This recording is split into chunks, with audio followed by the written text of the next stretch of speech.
Hey guys, welcome back to the Stop Renting Podcast. Rodrigo Posada, Kara Berger, Shoreline Group, Sarasota, Florida. Fix my mic. Cool. There. What are we talking about today? Today, we are talking about buying a fixer-upper, pros and cons. Cool. So let's start with the top 5 pros. Okay, cool. Okay. So lower purchase price. Yeah, so right? obviously if the house is all shot and needs new bathrooms, new kitchens, new floors, yada, yada, yada, it's probably going to be cheaper than a house that has all that done. So that makes perfect sense, yeah. So lower purchase price. Customization potential. Yeah, so you can like make it your own, if like especially the kitchen and the bathrooms. If you have a very specific style that you like, probably start from scratch as it were, and then make it your own. Yep, exactly. Buyers can tailor renovations to their tastes and needs. Cool. Yep, exactly. Well, if you need something like special that it's kind of hard to find in a house, maybe it's easier to just buy a house that needs some updating and then add that whatever special thing that you need. Yep. Potential for equity growth. I feel like that's a big one. Yes, I think that's like the biggest one because so say for easy numbers, the house you buy it for like $200 and you put $50,000 or $60,000 worth of renovations into it. That house is probably going to be worth maybe $325. So it's not only there's an additional equity built in for not just whatever money you put into it, but above that, because there's other people. There's a lot of buyers in the market that don't want to do the work themselves, right? So they'll pay a premium, I guess, a little bit extra for the work already having been done above whatever the work actually costs. Yeah, it's like we talked about last time, like the roof. But yeah, you just build equity faster by putting money into it. Exactly. If you can make it work. Yes. Less competition.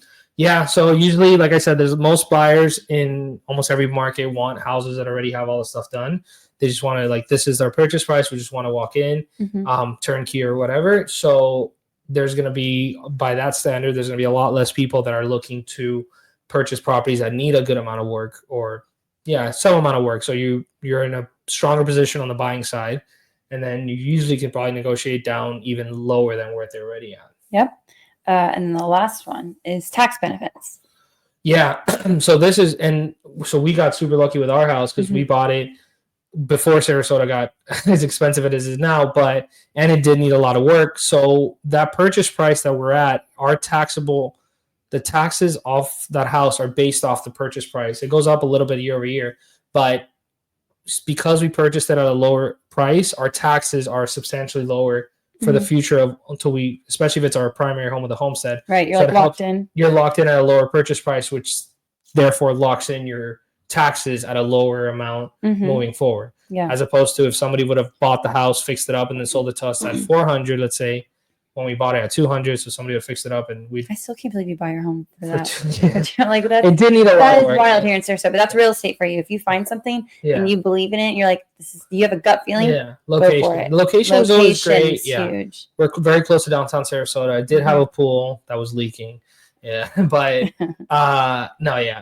It definitely was a fun project, but it's not for everybody, which is why a lot of people don't want to do it. But again, that's why people that buy and flip homes exist, because there's a market for, and people will pay extra beyond what the repairs cost because they don't want to do the repairs themselves. Right. And so that's all the top 5 pros. Now we're going to talk about the top 5 cons. Cool. So number 1, unpredictable costs. Yeah, so most times when you buy a flip, depending if there was one the other day that we lost it. It was like super aggressively priced, so we lost it to somebody who didn't have an inspection period. We were trying to go in with an inspection period, so at that point, if you say I'm going to waive the inspection period to get a cheaper property that you already know needs some work, that house, for example, it was in the 60s, so there's a good chance that they had old piping underground. Obviously, we weren't allowed to inspect it. So that person that did buy without an inspection, that's a cost that hopefully they took into account beforehand. But if not, there's certain things that are hidden that could be even more expensive than what you initially thought. And even if you buy a fixer upper and you do an inspection, there's still things that could come up later on that maybe weren't brought up or weren't caught in the inspection. Because when the houses are to a certain degree, it's easier. If enough things are wrong with the house, it's easy to miss certain other things. So that could be hidden costs. So definitely want to project. Unpredictable, yeah. Yeah. Do you want to save a little? You want to probably project like a 15-20% extra budget for whatever repairs. Just stuff always goes wrong. Very true. Time-consuming projects.